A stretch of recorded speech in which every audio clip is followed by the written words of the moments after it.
नमस्कार मित्रांनो, cook with Saujanya Marathi या चॅनलवर तुमचे स्वागत आहे। आज आपण वांग फ्राय कसं करायचं ते पाहूया। अशा प्रकारे हे काळे वांगे असतात ना, हे आपण मार्केटमधून ताजे आणायचे। आणल्यानंतर ह्या वांग्याचं खूप सारे लोक भरीत बनवायला यूज करतात। तर अशा प्रकारे हे वांग फ्राय केल्यानंतर खूप छान टेस्ट येते। तर ह्या वांग्याचे वरचे जे काही साल आहे हे सगळं छान असं काढून घेऊया।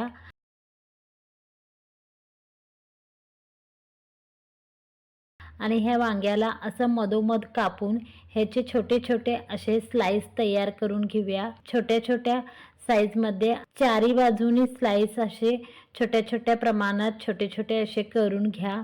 जसे बटाट्याचे काप करताय त्याप्रमाणेच हे स्लाइस करायचे आहेत। वांग काळं पडू नये म्हणून आपण हे पाण्यामध्ये ठेवूया। तर आपण हे स्वच्छ पाण्यामध्ये एकदा धुवून घेऊन नंतर हे पाण्यामध्ये ठेवूया। एक 5 ते 10 मिनिटं ठेवूया। तोपर्यंत आपण इकडं मसाला बनवून घेऊया। मसाला म्हणजे आपल्याला वांग फ्राय करण्यासाठी जो मसाला आपण साधा घरच्या घरी बनवणार आहोत। याच्यामध्ये मी 2 टीस्पून लाल तिखट घातलेला आहे, काश्मीरी पावडर आहे। ही दिसायला लाल असती पण जास्त काही तिखट नसते, त्यामुळे ही मी 2 टीस्पून घेतलेले आहे।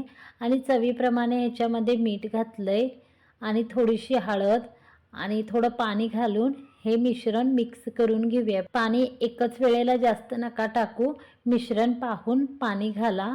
हे मिक्स झालेलं आहे छान। त्यानंतर आपण वांग इथं पाण्यामध्ये ठेवलेलं होतं, तर हे वांग घेऊया काढून कॉटन कपड्याने स्वच्छ पुसून घेऊया। आणि ह्याला अशा प्रकारे हे सगळं मिश्रण लावून घेऊया। पूर्ण सगळीकडे लावून घ्यायचं, आतल्या बाजूनी बाहेर पूर्ण असं छान लावून घ्यायचं। हाताने लावून घ्या म्हणजे सगळीकडे छान लागलं जातं। तिखट मीठ छान लागलं तर छान क्रिस्पी आणि टेस्ट पण खूप छान येते। एक वांग एकट्यानेच खाल्लं जातं, इतकं छान वांग बनलं जातं वांगा फ्राय। तर खूप छान टेस्ट येते आणि सोपं आणि घरच्या घरी जास्त काही मटेरियल लागत नाही। तर ह्याला आपण एक 5 ते 10 मिनिट रेस्टसाठी ठेवूया। आपल्याला ह्याला लावण्यासाठी जी पेस्ट आहे ती बनवून घेऊया। तर इथं मी कॉर्नफ्लॉवर घेतलाय, जसं 3 ते 4 टीस्पून घ्या, तुमच्या वांग्याप्रमाणे आहे। हे वांग मोठं आहे त्यामुळे ह्याला 4 टीस्पून इथं कॉर्नफ्लॉवर घेतलाय मी। थोडं छोटं वांगा असेल तर 2 ते 3 टीस्पूनमध्ये होऊन जातं। कॉर्नफ्लॉवर नसेल घरी तर तांदळाचं पीठ पण यूज करू शकता। ह्याच्यामध्ये थोडं थोडं पाणी घालूया आणि चवीप्रमाणे मीठ घालून हे छान मिक्स करून घेऊया। आणि हे खूप असं पातळ पण नको, ह्या प्रकारे असं थोडंसं जाडसर राहायला हवं। वांग आपण ठेवलेलं होतं ह्या पिठामध्ये कॉर्नफ्लॉवरचं जे आपण पेस्ट तयार केलोय त्याच्यात छान सगळीकडनं बुडवून घेऊया। आतून पण सगळं पूर्ण असं छान बुडवून घेऊया। असं कोलगट पातेलं घ्या म्हणजे छान तुम्हाला ते त्याच्यामध्ये मिक्स करता येतं। इथं ब्रेडची पेस्ट घेतलेली आहे म्हणजेच पावडर। तर आपण ती 2 ते 3 ब्रेड घेतलेले होते आणि त्याची पावडर बनवलेली होती मिक्सरला लावून, आणि ती आपण इथं यूज करणार आहोत। वांग्याला पूर्ण आतून बाहेरून सगळीकडून ही ब्रेडची जी पावडर आहे ती लावून घेऊया। हवं तर तुमच्याकडे ब्रेड पावडर नसेल तर तुम्ही इथं रव्याचा पण वापर करू शकता। आपण राऊंड प्रकारचे फ्राय करतो त्यावेळेला आपण रवा वापरतोच, त्याप्रमाणे तुम्ही रवा पण वापरू शकता किंवा सोप्या आणि साध्या पद्धतीत आपण हे ब्रेडची पावडर पण इथे यूज करू शकतो। तर ब्रेडची पावडर लावून झालेले आहे सगळीकडून आणि तेल गरम करायला ठेवलंय। आता आपण हे फ्राय करून घेऊया।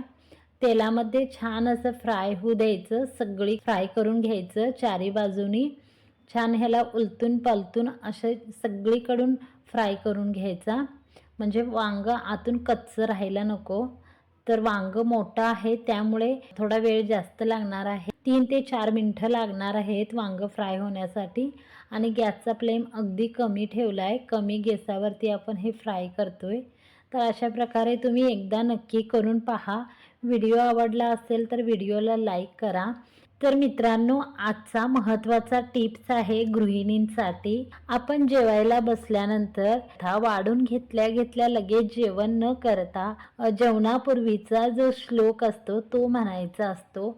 जो कुठलाही तुम्हाला येत असेल, हवं तर 5 वेळा नामस्मरण केलं तरी हरकत नाही, पण तुम्ही श्लोक म्हणला पाहिजे किंवा नामस्मरण तरी केलंच पाहिजे. वदनी कवळ घेता नाम घ्या श्रीहरीचे हा श्लोक असेल किंवा काहींना दुसरा कुठलाही श्लोक माहीत असेल किंवा काही गुरूंचे काही श्लोक असतात, त्याप्रकारे त्यांच्या गुरूंचे काही श्लोक असतात, ते म्हणून आपण जेवण केल्यानंतर निरोगी जेवण आपल्याला लाभतं आणि आपल्याकडून देवाची प्रार्थना तर नक्कीच होते आणि आपण हीच पद्धत आपल्या मुलांना पण शिकवू शकतो. एक आईने हे तरी केलंच पाहिजे, मुलांना मोबाईल न देता जेवायला बसल्यानंतर त्यांच्याकडनं श्लोक म्हणून घ्यायचं, ही जबाबदारी आपण सर्व महिलांनी केलीच पाहिजे. धन्यवाद मंडळी.